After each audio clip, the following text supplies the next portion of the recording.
Welcome back, deep divers. Today we're plunging into a topic that's, well, it's not just dominating headlines, it's actively reshaping our entire world. Artificial intelligence.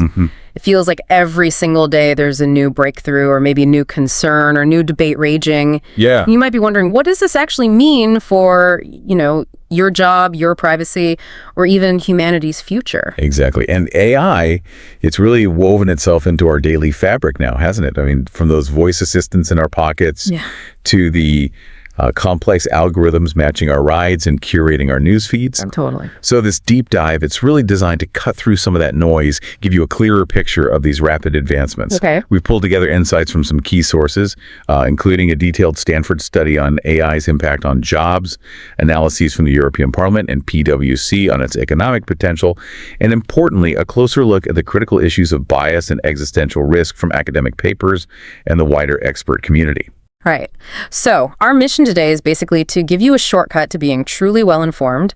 We'll pull out the most important insights, try to connect the dots between maybe seemingly separate ideas, and explore those critical so what now questions. So get ready, because we're going to uncover some surprising ways AI is already affecting our livelihoods, the crucial challenges it presents to our values, and the very real debates about its profound future, including some truly thought-provoking and, sometimes a bit alarming possibilities. Okay, let's start with something really personal for many of us, our jobs. There's just so much talk about AI displacing workers, but is that really happening across the board? Yeah, that's the million-dollar question, isn't it? And if it is, who exactly is feeling the most immediate impact? Well, the data tells a pretty compelling story, and it's maybe not quite what many assume. A big Stanford study indicates that AI is indeed cutting employment in the U.S., but it's quite concentrated. How so? Particularly among early career workers, specifically those aged 22 to 25. In jobs most exposed to AI, I think software development, customer service, this group has seen a pretty significant 13% relative decline in employment since late 2022. Wow. Which, coincidentally lines up right around when generative AI tools like ChatGPT became widely available. 14% for younger workers in just a couple of years. That's a serious number. It really is. So what's the difference then? Why are those roles hit harder? Is it just certain industries, or is there something more, fundamental going on? The Stanford study really pinpoints a critical distinction. It seems less about which job and more about how AI interacts with the tasks within that job. Okay. So we see the declines where AI automates tasks, meaning, replaces a human task entirely. Right. However, and this is key, in roles where AI augments human work, actually helps us do our jobs better, employment largely stayed stable or even grew a bit. I see. And importantly, wages weren't negatively impacted in those cases. That's a crucial difference. So it's not just a job taker, it could be a powerful new tool. Exactly. Can you give us a vivid example of this? I remember reading about a staggering rate of improvement somewhere in the sources. How does AI go from basic to augmenting so fast? Absolutely. Take coding, for instance. In 2023, AI systems could solve only about, 4.4% of coding problems? Pretty low. Okay. By 2024, that capability just rocketed to an incredible 71.7%. Whoa. Seriously? 4 to 71% in a year? Yeah. It's incredibly fast improvement. And it highlights why understanding this automation versus augmentation thing is so vital. Right. Jobs that seem more resistant to AI, they generally involve tasks AI just can't easily do, yet caring for others. Physical activities, roles needing complex interpersonal stuff, creativity. Makes sense. But jobs heavily reliant on, say, codified knowledge, predictable rules. Yeah. Those are proving more vulnerable. Okay, so we've got these localized job impacts, but what about the bigger picture, the overall economy? Are we looking at a net loss, or is there a larger economic pie being baked here? Well, many studies, including ones from Accenture and PwC, they actually forecast massive global economic gains. Really? Massive? Yeah. PwC, for example, estimates global GDP could jump by up to 14%, maybe $15.7 trillion by 2030, largely driven by AI. $15 trillion. Where's that coming from? It seems to stem from a few things. Right. Increased labor productivity, that augmentation effect, again, the rise of a kind of new virtual workforce, and creating personalized AI-enhanced products and services that, boosts consumer demand. Yeah. North America and China are projected to get the biggest slices of that pie, but Europe is also expected to see significant benefits. So society could get far richer overall. That sounds good, but our sources also mention something called the paradox of plenty. Yes. What's the deep dive on that? What's the catch if we're creating all this new wealth? Well, the key insight, or maybe the key worry with the paradox of plenty is this. While AI could generate just unprecedented wealth, there's a significant risk it widens inequality a lot. If the economic gains flow mostly from labor to capital, to owners and investors, or if they get concentrated within just a few huge superstar companies. Which seems likely. Right. Then many individuals, maybe whole communities, could actually face wage stagnation or even unemployment. So the real question isn't if we'll create more wealth, it's more like who ultimately benefits. Right. It's about distribution. Exactly. Does AI lift all boats or mainly just a few very, very large yachts? That's the fundamental challenge. That leads us perfectly, actually, into the next critical area. Fairness and bias in AI. We hear about this all the time. AI systems being biased. What does that actually mean in practice, and why should we be concerned? So bias in AI basically refers to systematic errors, flaws in the decision-making process that lead to unfair or discriminatory outcomes. Okay. Essentially, these AI models, they learn by recognizing and replicating patterns in the data they're trained on. Massive amounts of data. Right, the training data. And if that data itself contains societal biases, racism, sexism, ageism, whatever, AI will inherit them, often completely unintentionally, but it still perpetuates those biases. So it just reflects our own flaws back at us. It can, yeah. And what our sources reveal is that this bias isn't just one single problem. It can actually creep in from multiple places. Okay, so it's complex. Where do these biases usually come from? Well, the sources highlight several main origins. There's data bias, which is probably the most common when the training data isn't diverse or representative enough. Makes sense. Then there's algorithmic bias, which can actually come from the design of the algorithm itself, how it weighs different factors. Yeah. And user bias, which is about how AI systems interact with humans in ways that might reinforce biases. Okay. But a particularly, let's say, emergent issue now is generative bias. This is where models like text-to-image AI actively amplify existing societal stereotypes in the stuff they create, sometimes to a really shocking degree. Right, I've seen some examples. Can you give us a few clear ones? What does this look like when generative AI gets it wrong? Yeah, there are some incredibly impactful examples out there. When you ask text-to-image models to generate pictures of, say, CEOs, they overwhelmingly produce images of men. Yeah. Which sadly just mirrors the real-world underrepresentation of women in leadership roles. But it gets worse.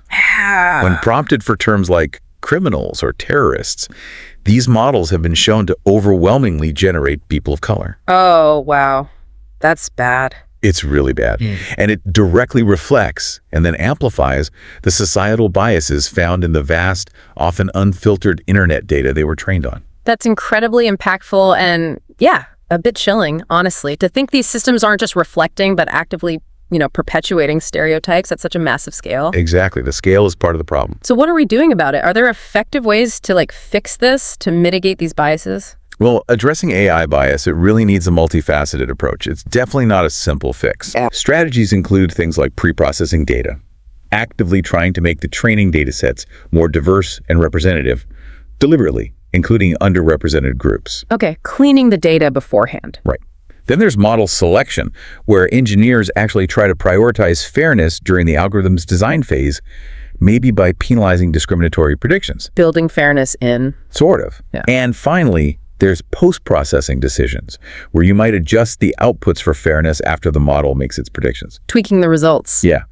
But the core insight here, I think, is that fixing bias isn't like applying a simple patch. It's this continuous, really complex balancing act. How so? Well, there are trade-offs between fairness and accuracy sometimes. There isn't even universal agreement on what fairness truly means in every context. And it's just challenging to identify and measure all the different types of bias in these dynamic, evolving systems. So it needs constant work. Constant vigilance, yeah. And real ethical consideration at every step. Okay, so from the immediate economic shifts and these critical concerns about fairness, our deep dive now takes us to what many consider the most profound and maybe the most alarming aspect of AI. The whole debate around existential risk. Right. The big one. For a lot of people, this probably sounds like pure science fiction, right?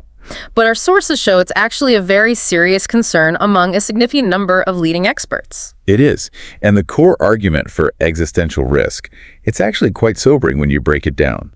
It basically posits that just as humans dominate other species because of our unique intelligence, Okay. an AI that eventually surpasses human intelligence, what they call a superintelligence, could become uncontrollable by us. Uncontrollable how? Well, its ultimate fate, much like, say, the mountain gorilla's fate depends on human goodwill, our fate could then effectively depend on the superintelligence's goals or even indifference. Wow. That's a heavy thought. It is. And what's particularly striking is a 2022 survey found that a majority of AI researchers believe there's a 10% or greater chance that our inability to control AI could lead to an existential catastrophe. A majority think there's a 1 in 10 chance or more of catastrophe. Yeah, that's a significant number of experts taking it very seriously. Okay, this raises an important question then. What's the actual difference between general intelligence, AGI, and this superintelligence? And crucially, how quickly are experts thinking this could all happen? Right. So artificial general intelligence, or AGI, is typically defined as an AI performing at least as well as humans across most intellectual tasks. Yeah. Think broadly human-level competence. Okay, like a human brain, but artificial. Sort of. And some top experts like Jeffrey Hinton, one of the godfathers of deep learning, they've recently revised their estimates downwards. Hinton suggested AGI could be achieved in 20 years or less. Down from what? Down from previous estimates that were more like 20, 50 years. So the timeline seems to be shrinking in some expert views. Okay, so AGI might be decades away, maybe less. What about superintelligence? Superintelligence, then, is defined as an intellect that greatly exceeds human cognitive performance in basically all domains. Not just human level, but vastly beyond. Okay, way smarter than us. Way smarter. And leaders at places like OpenAI have even suggested superintelligence might be achievable in less than 10 years. Less than 10 years, that's practically tomorrow in historical terms. It's extremely fast, yeah. This idea of an intelligence explosion that comes up, it sounds wild, almost like, I don't know, a runaway reaction. Can you break that down? Yeah, the intelligence explosion is a hypothesized scenario.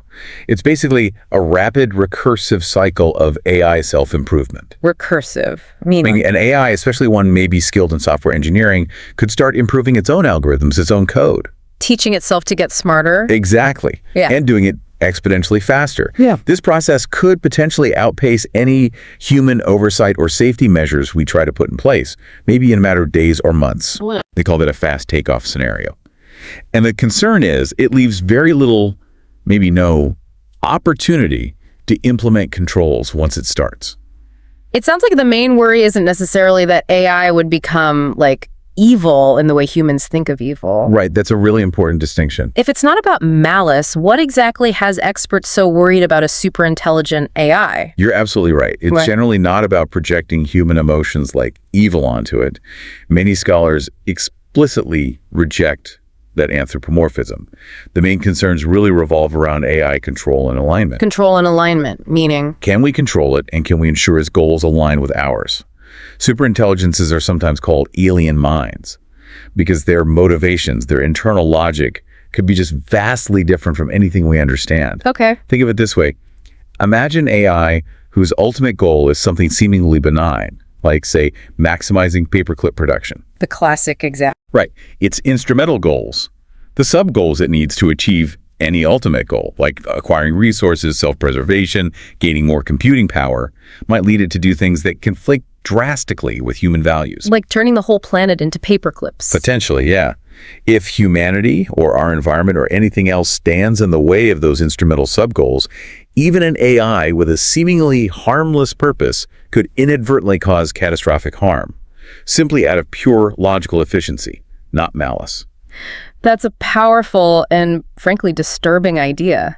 And even before we potentially get to superintelligence, what kind of dangerous capabilities could weaker but still advanced AI systems have that worry experts right now? Oh, absolutely. Yeah. Even well short of superintelligence, advanced AI poses significant risks.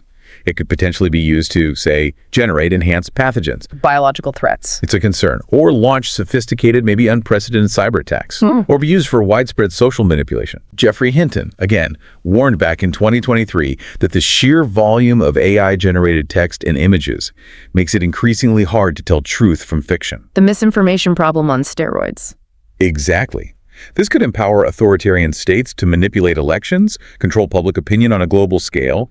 His fear was it could potentially lead to, in his words, widespread, irreversible totalitarian regimes. That paints a really stark picture. And one more thing on this. What about an AI arms race? Is that a legitimate risk we need to consider? Unfortunately, yes.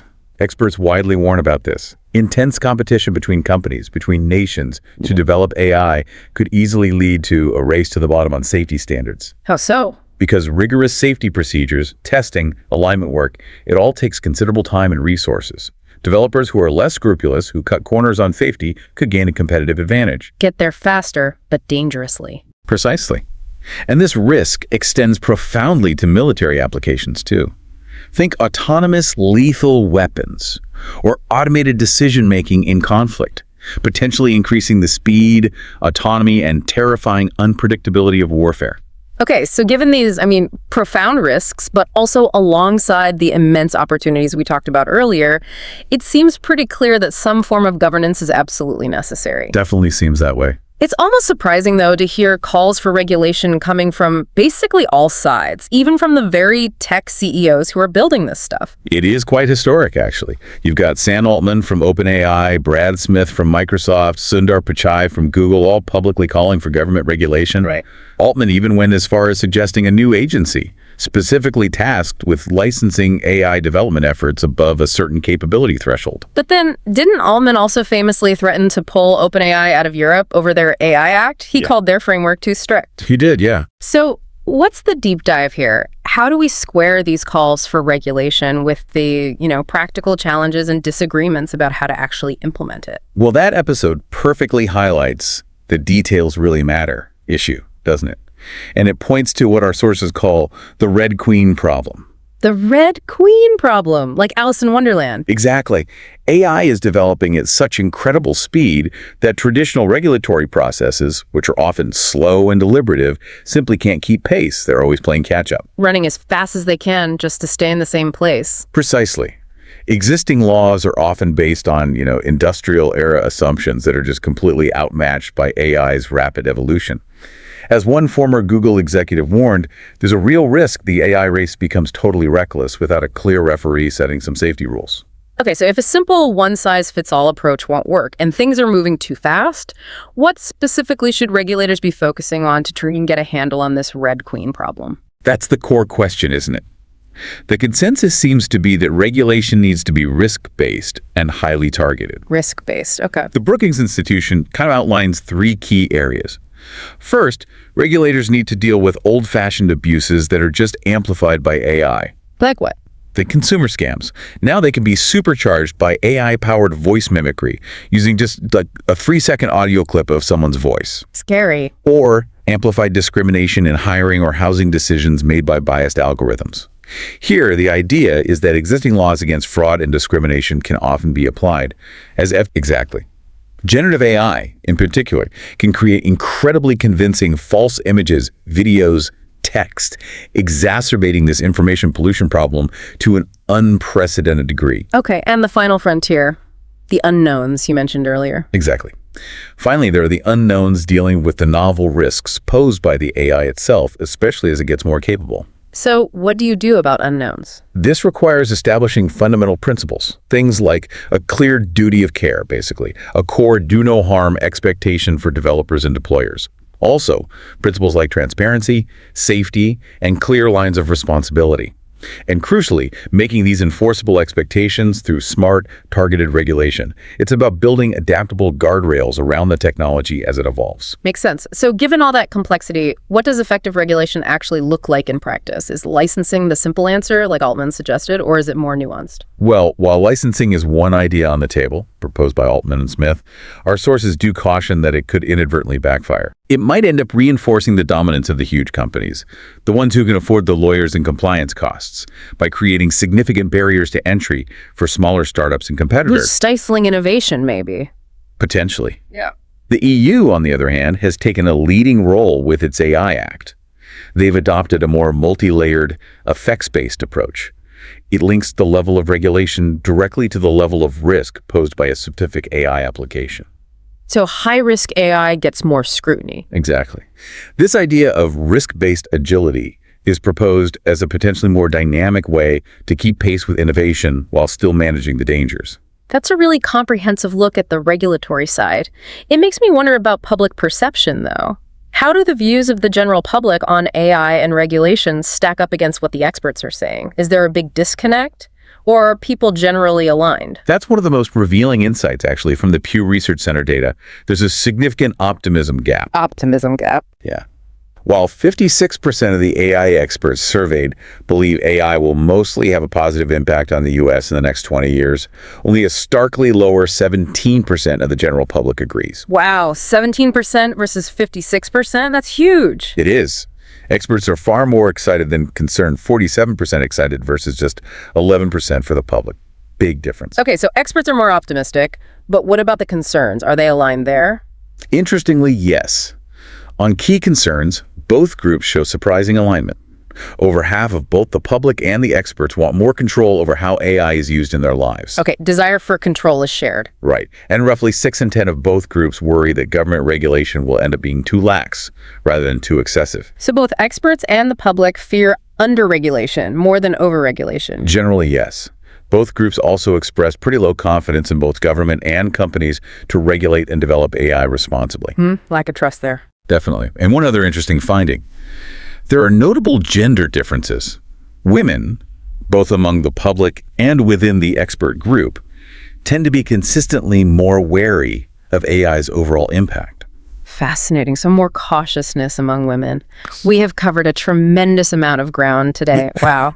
From those tangible economic shifts AI is already bringing to the critical ethical headaches around bias, and then these profound, almost existential questions of risk and how on earth we might effectively regulate this incredibly fast-moving technology. Yeah. It's just so clear that AI isn't some single thing, is it? It's this complex, multifaceted force that really requires a nuanced understanding. Absolutely. And what's particularly striking to me from looking at all this is that despite those different levels of optimism we just talked about, both the public and the experts largely seem to agree on the fundamental need for careful management, for robust oversight. Right, the how matters. The how matters immensely. The challenges are huge, the sheer speed of innovation, the real complexity of identifying and genuinely mitigating bias, and the profound difficulty of aligning these incredibly powerful future AI systems with human values. It's not easy stuff. No kidding. So what does this all mean for you, the listener, the learner, the citizen, the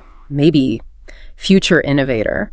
Well, I think our deep dive really shows that understanding AI isn't just about grasping the technology itself, the code and the algorithms. It's fundamentally about understanding the societal systems it interacts with. Right. The values embedded in the data it's trained on, and the governance frameworks, the rules that we collectively choose to put in place, or maybe fail to put in place. Yeah. The choices we make now, individually and collectively, are going to profoundly shape whether AI unlocks truly unprecedented benefits, or whether it just exacerbates existing problems, inequality, bias, or maybe even creates entirely new ones we haven't even thought of yet. That really leaves us with a provocative final thought, doesn't it? It comes from the mathematician I.J. Good, way back in 1965. Yes.